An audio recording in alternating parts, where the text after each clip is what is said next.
Namaste. So tonight I'm going to read Book 6, Chapter 31, on the glory of Maya. Om Bhagavatam Maha Surya Koti Samprabhani Vegram Kurveta Samkaya Sushiva Om Ekadantaya Om Ganga Om Guru Brahma Guru Vishnu Guru Sakshat Maha Devi Sarvati Shubhyarthi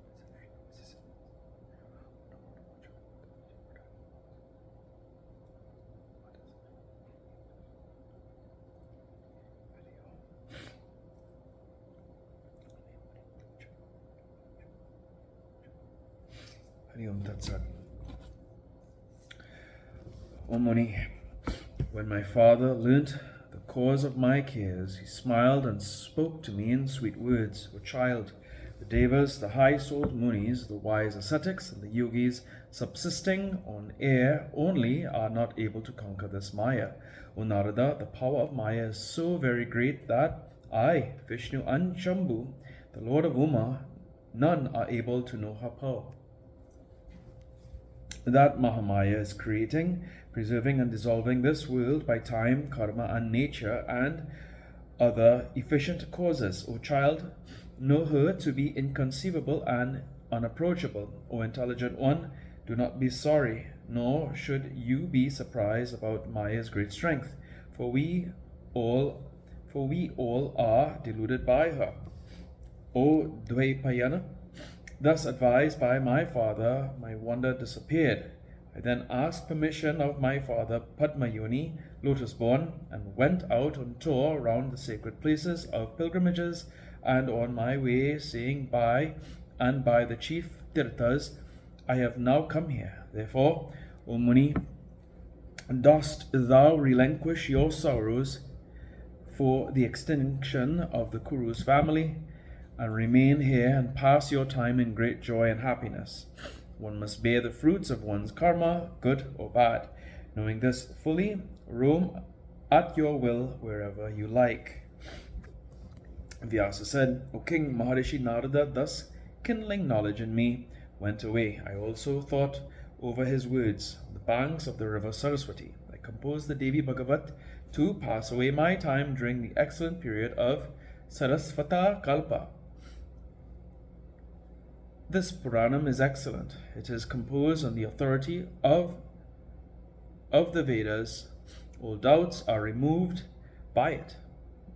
Many nice events are narrated here. Therefore, O King, not the least doubt should be entertained. As a magician makes the wooden dolls dance in his hands at his will, so this world enchanting Maya is making this world moving and non-moving dance by Brahma, down to the blades of grass and all human beings.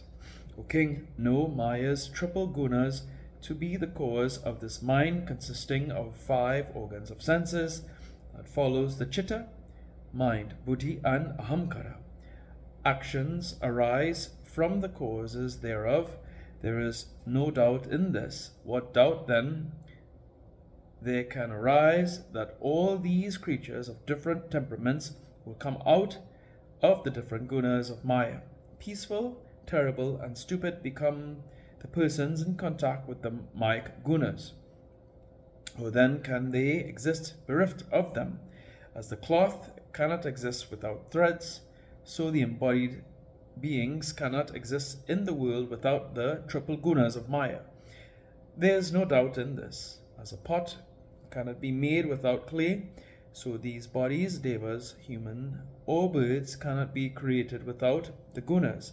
Brahma, Vishnu and Shiva too are possessed of those 3 gunas, and therefore they become sometimes happy and satisfied, sometimes unhappy and dissatisfied, and sometimes they become sad and remorseful as they are under the influence of one guna or the other. Brahma happens at times to be full of wisdom and knowledge, his temper peaceful, sweet and pleasant, and his soul wrapped in samadhi. When he becomes possessed of sattva guna again, when he is void of sattva and filled with rajaguna, his temper becomes unpleasant and his appearance gets dark and awful everywhere. And when he becomes grossly tamasic, he becomes sorrowful and bereft entirely of intelligence. Vishnu, when resting in sattva, becomes peaceful, sweet-tempered, and full of knowledge. When Rajaguna preponderates in him, he becomes void of sweetness and becomes awful to all the beings.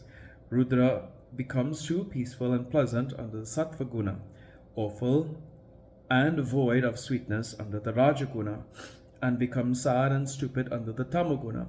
O king, when Brahma, Vishnu, Maheshwara are the solar and lunar O king, when Brahma, Vishnu, Maheshwara and the solar and lunar kings, the 14 lords of Manvantaras, Manu, and others are under the control of the Mayic Gunas, what to speak of other ordinary mortals, men, and the other jivas. The whole world is under the control of Maya, the devas, men, and all other beings. None should doubt on this point. All the embodied beings labor under the directions of Maya. Never can they work independently. This Maya is again always residing in the highest essence, the Samvit, or the universal pure consciousness.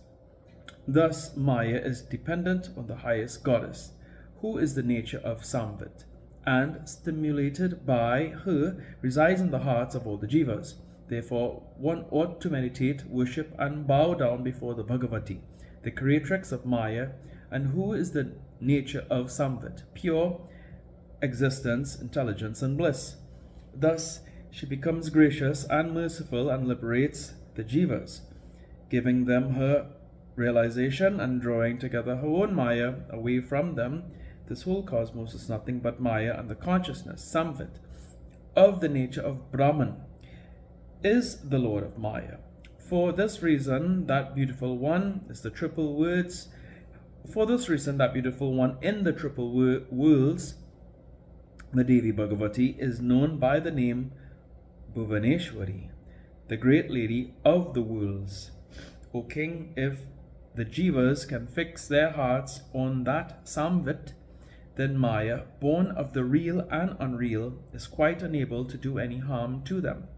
So, no other deva than the Bhuvaneshwari, of the nature of pure existence, intelligence, and bliss, is able to remove this Maya.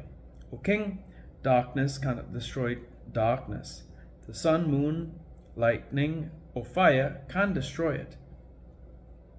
Therefore, it is highly incumbent on us to worship the Lady of Maya, the Samvit, the mother, with a cheerful heart, to remove the Maya and her gunas.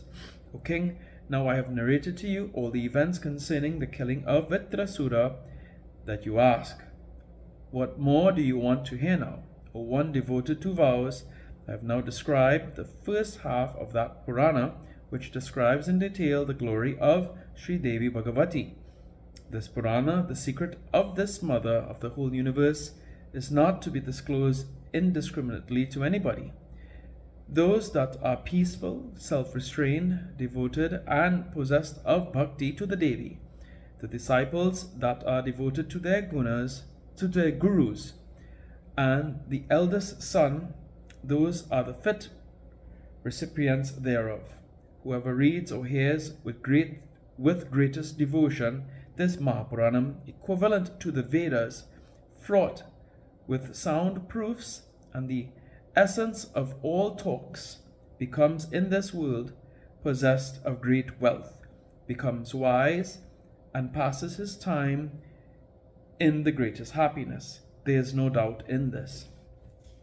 Here ends the 31st chapter on the 6th book on the glory of Maya in the Mahapuranam Srimad Devi Bhagavatam of 18,000 verses by Maharishi Vedvyasa. Om Jayanti Mangalakali Bhadrakali Kapalita Lakshmash Namaste. Om